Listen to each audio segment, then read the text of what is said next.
파수꾼으로 유명한 사회파 작가 이강백의 고교 필수 문학 북어대가리 편. 파수꾼이 독재의 영악한 통치 방식을 드러냈다면 북어대가리는 고도의 산업화가 만들어낸 인간 소외 현상을 조명한다. 주인공은 창고지기인 기임과 자앙, 무대는 보관창고이다. 극히 짧은 시간 동안 햇빛이 비추는 전등 없이는 매우 어두운 공간이다. 새벽이 되면 트럭이 보관할 상자들을 싣고 오고 출고할 상자를 실어 간다. 창고지기들은 운전수가 건넨 서류를 받아 적힌 그대로 작업한다. 예전엔 상자 속에 무엇이 들었는지 알 수 있었지만 최근엔 대부분 부속품들이라 그것들이 전체를 이루었을 때 무엇일지 알 수가 없다. 뜯어보기 전에는 어떻게 생겼는지 볼 수 없고 본다 해도 무엇인지 알 수 없기는 마찬가지다. 상자들은 3-1014번, 5-8010번 이런 식으로 복잡한 분류 표시가 씌어있다. 자앙은 아주 세심하게 천천히 상자들을 쌓고 몇 번이나 재확인한다. 그럴수록 길어진 작업 시간에 기임은 짜증이 심해진다. 다시 고쳐 쌓을 필요 없어. 창고 안에 두었다가 다시 밖으로 가져갈걸. 아무래면 어때? 그 말은 창고지기답지 않군. 창고 안에서 일생을 보내는 사람이 상자를 함부로 다룬다는 건 자신에 대한 모독 행위라고. 자앙은 숫자로 이루어진 분류 체계에 정확하게 따라야 한다는 강박이 있다. 악마가 나타나 그 정리를 회방 놓는 악몽에 시달려가면서까지 그의 강박적인 정리는 변할 기미가 보이지 않는다. 다른 한편으론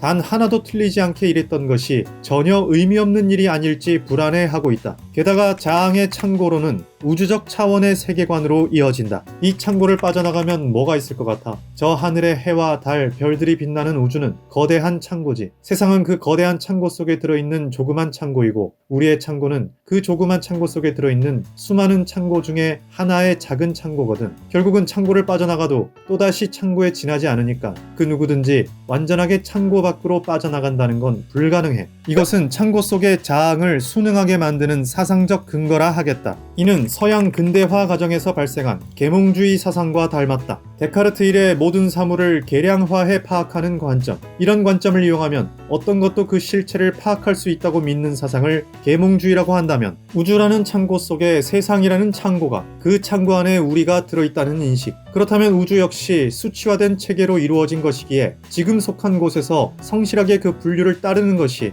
우주의 진리를 실천하는 것과 같다는 말이다. 한 줌 먼지 같은 인간이 계몽을 통해 전 우주를 파악할 수 있다고 믿는 오만함이지만 사실 이 오만함이 근대화를 추동해온 것 또한 사실이다. 하지만 기임은 이 사상에 물들지 않았고 창고 밖의 세계를 몸소 체험하려 한다. 창고 일에 실증이 난 기임은 밖에서 술집을 전전하다 다링이라는 바람둥이 여인을 만나 덜컥 결혼을 약속한다. 그리고 그녀의 아버지인 운전수에게 노름을 배운다. 자네의 결점은 행운이 있을 땐 배짱이 약해지고 행운이 없을 때는 배짱이 세진다는 거야. 미리 겁먹지 말고 자네 배짱대로 하는 거야. 난 행운을 못 잡았을 땐 배짱 세게 나오고 정작 행운을 잡았을 땐 금방 죽을 듯이 엄살을 떠는 거라고. 노름의 세계는 계몽의 바깥이라 할 수 있는데 계량적으로 파악해봐도 통제할 수가 없으니 남는 것은 배짱뿐이다. 배짱이란 것은 개인의 기질에 더해 체험으로 얻어지는 노련미에 가깝다. 표면적으로는 자앙의 성실함이 미덕으로 기임의 한탕주의가 악덕으로 보이겠지만 이 희곡에선 그 질서가 흐트러진다. 정말로 창고의 바깥이 또 하나의 창고일 뿐인지는 몸소 체험해보지 않으면 모른다. 그래서 기임은 배짱을 갖고 창고를 탈주한다. 이거나 저거나 마찬가지라고. 배짱이란 뭐냐? 그중 하나를 자기 좋을 대로 택하는 거야. 그리고 이건 우리 장인어른 말씀인데 세상은 모두 잘못됐다는 거야. 그러니까 믿을 게 뭐 있겠어. 자기 배짱뿐이지. 다링의 제안을 받은 기임은 창고 속 박스 하나를 바꿔놓아 일부러 균열을 만든다. 이를 알게 된 자앙은 밤새 걱정을 하는데 첫째는 부속품이 잘못된 것을 모르고서 그냥 만든다. 둘째는 부속품이 잘못된 줄 알면서도 그냥 만든다. 셋째는 부속품이 잘못된 것은 알지만 그 상자가 우리 창고에서 바꿔졌다는 건 알지 못한다. 넷째는 부속품이 잘못됐다는 것도 알고 우리 창고에서 바꿔진 것도 알지만 모르는 채 덮어두기로 한다. 자앙이 볼 때는 어떤 가능성이든 근심거리다. 그리하여 편지를 써서 이를 바로잡으려 한다. 한데 이 편지의 말투를 보아하니 거의 성경급의 신에게 바치는 기도와 같은 느낌이다. 이는 자앙의 세계관이 실은 종교적 믿음의 영역에 있기에 알고 보면 계몽주의를 지지할 근거가 매우 취약하다는 뜻이 된다. 작가는 이런 식으로 모든 것을 계량화하는 세계의 바깥을 상상해야 한다고 슬쩍 주장하고 있는 것이 아닐까. 불안에 떠는 자항의 편지 발송을 주변 인물들은 한사코 말린다. 내가 상자 주인과 통할 수 있다고 생각한 모양인데 그건 착각이야. 난 뭔지도 모르고 그냥 싣고 왔다가 실어가는 거라고. 상자들은 말이야, 중간에서 여러 갈래로 수없이 나눠지거든. 상자들이 한 군데에서 나와 여러 군데로 흩어지느냐, 한 군데로 모아지느냐, 중간에 있는 우리는 알 수가 없지. 상자 속의 부속품으로 뭘 만드는지 알 수 없어. 만약 폭탄을 만든다면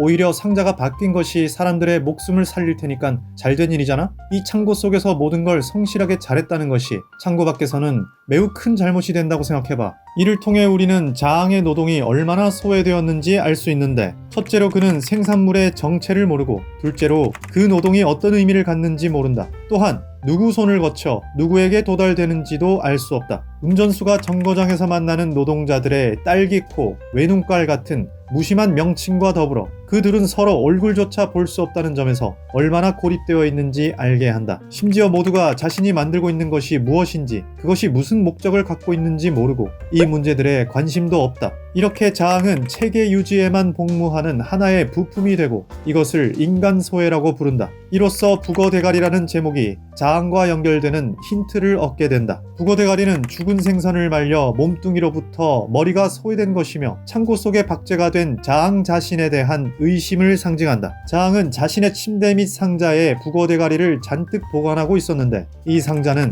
그동안 질서를 위해 억압해온 의심들이 쌓인 또 다른 창고일 것이다. 달인과 운전수가 지속적으로 자항에게 의구심을 심어주고 결국 모두 떠난 뒤 자항 혼자 창고에 남게 되자 갑자기 늙고 허약해진 모습으로 성찰한다. 나도 너처럼 머리만 남았군. 그저 쓸쓸하고 허무한 생으로 가득 찬 머리만 덜렁 남은 거야. 나는 이 어둡고 조그만 창고 속에서 행복했었다. 만약에 세상이 엉뚱하게 잘못되고 있는 것이라면 이 창고 속에서의 성실함이 무슨 소용이 있는 거지? 아니야, 내 의심은 틀린 거야. 덜렁 남은 머릿속의 생각만으로 세상을 잘못됐다고 판단해선 안 돼. 제자리에 상자들을 옮겨 놓아라. 정확하게 쌓아. 틀리면 안 돼. 작가는 인터뷰에서 북어를 든 자항을 통해 해골을 들고 독백하는 햄릿을 패러디했다고 말했다. 따라서 자항은 죽느냐 사느냐의 수준까지 도달한 실존을 고심하는 것이지만 생각만으로 세상을 판단해선 안 된다며 다시 기존의 세계로 돌아간다. 그렇다면 자항의 삶은 실패한 것일까? 이와 달리 기임은 앞으로 성공한 삶을 누리게 될까? 적어도 이 희곡은 산업화가 만들어낸 인간 소외의 원인을